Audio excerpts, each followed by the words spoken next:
Hey everybody, Darrel here, and in this video I want to share with you ways to get out of a spiritual rut. So, oftentimes we get stuck in life, not only spiritually but in areas of our work, our private life, our relationships, whatever, and it just feels so heavy, right? And we think there's got to be more to life.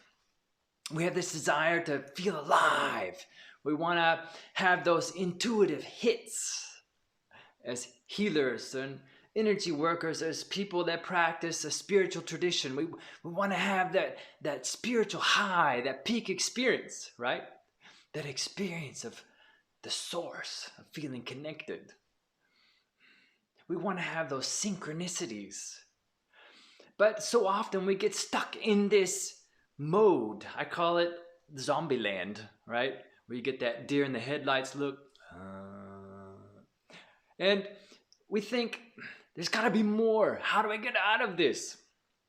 Well, there are things you can do. First of all, mind, body, spirit.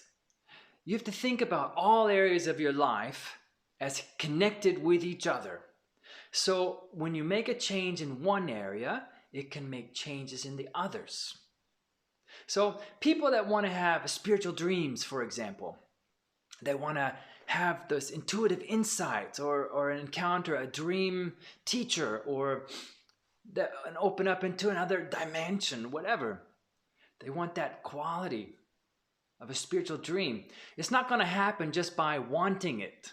It's not going to happen by just saying some kind of affirmation before you go to bed. Doesn't work that way.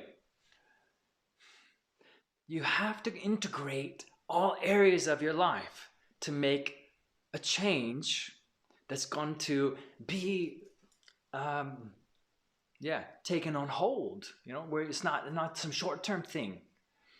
So that means starting with the small wins, making little changes throughout your life, in the daily life, often, right? So I remember whenever I lived with Aboriginals, shout out to you up there in the Kimberley, and whenever we went outback, whenever we went out, we always took with us spare tires, air compressor, water, fishing, hunting gear, the things we needed, shovels to get unstuck from getting out of a bog, because we knew the chances of getting bogged down were very real. And so we had tools, we had a plan. So some might call that risk management, a contingency plan, whatever. We had a plan though. We planned. So if this happens, then we got a way to get out, right? So you need to know what your plan is. What's the ways to help you get unbogged out of life? Think ahead. What are your tools? What are your resources? Do you go to friends? Do you go to a therapist? Do you go to a spiritual teacher? Do you do something physical with your body? Right? We get in ruts emotionally, mentally, spiritually, physically. Yeah. And they're often all connected with each other at the same time. It starts with a decision. And it starts with a question of awareness, of presence. Now, I learned this from Muskogee medicine men. When I was a boy, when I was young, these medicine men were masters of intuition, masters of awareness. And what set them apart is that they were always asking questions, and they were asking them in very specific ways. If someone would come up to them for help, they would say, "What's happening here? What do you want? What do you want? What's happening here? What's going on?" But they asked the question outside, and then they asked the question inside at the same time. What's happening here? What's happening here? So it's an art of asking questions. You ask that question, rebound it often, externally, internally, same time. It's your point of awareness. What's going on now? Where am I? Yeah? Am I in zombie land? Boom. And that's going to be your starting point. And then you don't search for an answer. You're not like, what's going on? What's going on here? You just ask the question and you surrender. You see what comes back, what rebounds back to you. Now, that's a very powerful technique here, that one little step, because it helps us to become present. Present in our bodies, present in our own systems, present in the place we're at, present in the processes, the things going on at the moment. So, first tip is to ask the question of presence. What's happening here? It's a sacred question.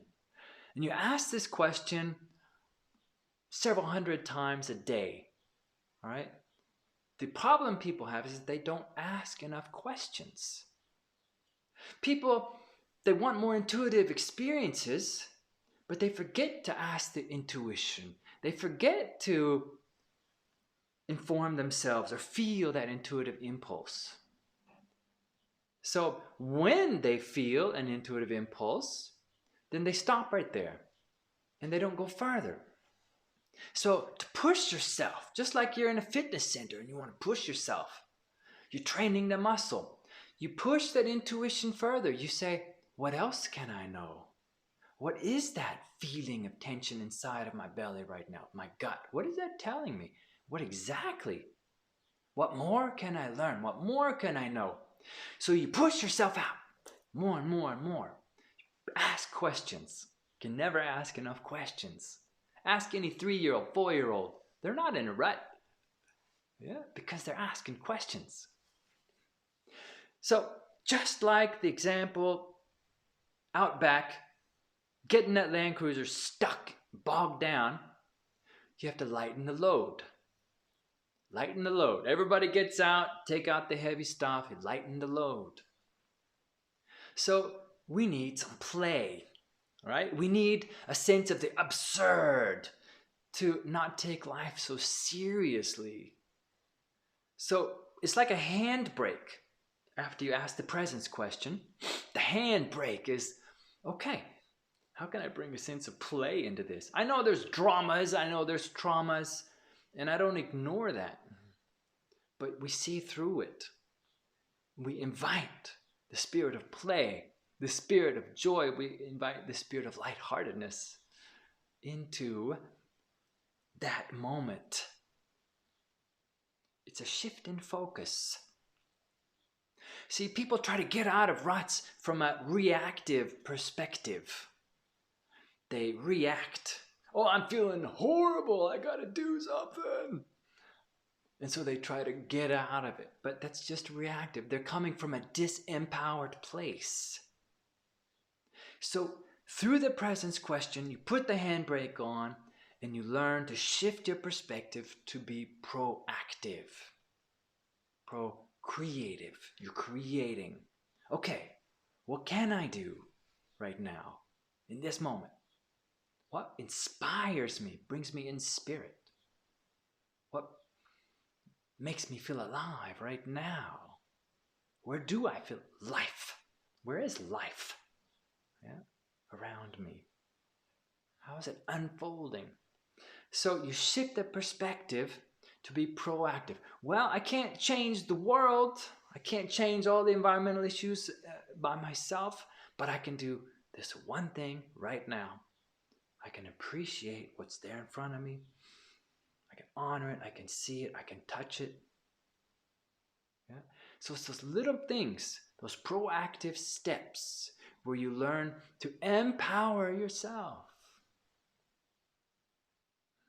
You learn to see beyond the seen and into the unseen.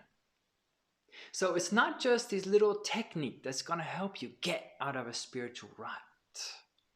It's going to be a way of thinking and believing that's going to do it.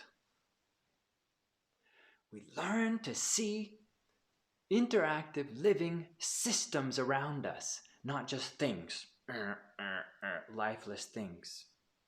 It's a table, it's a chair, that's a tree. We're seeing interactive systems. We think we know it all. Tree. We get stuck. When we start to question, what is that exactly? What else is it? I see into the tree, into the living system, into a whole ecosystem. What is that? Oh, let's look.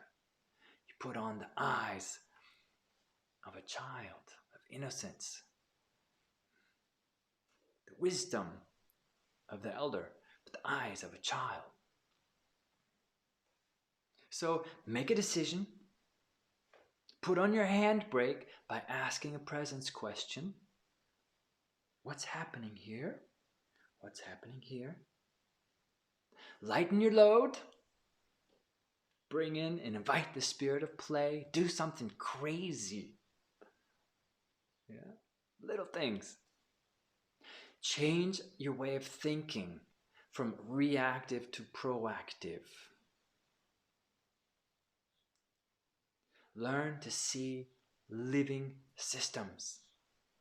Yeah. And ask for help. You're part of something bigger and connected. Okay, I'm ready. Bring me to the next level. Let's do this. All right.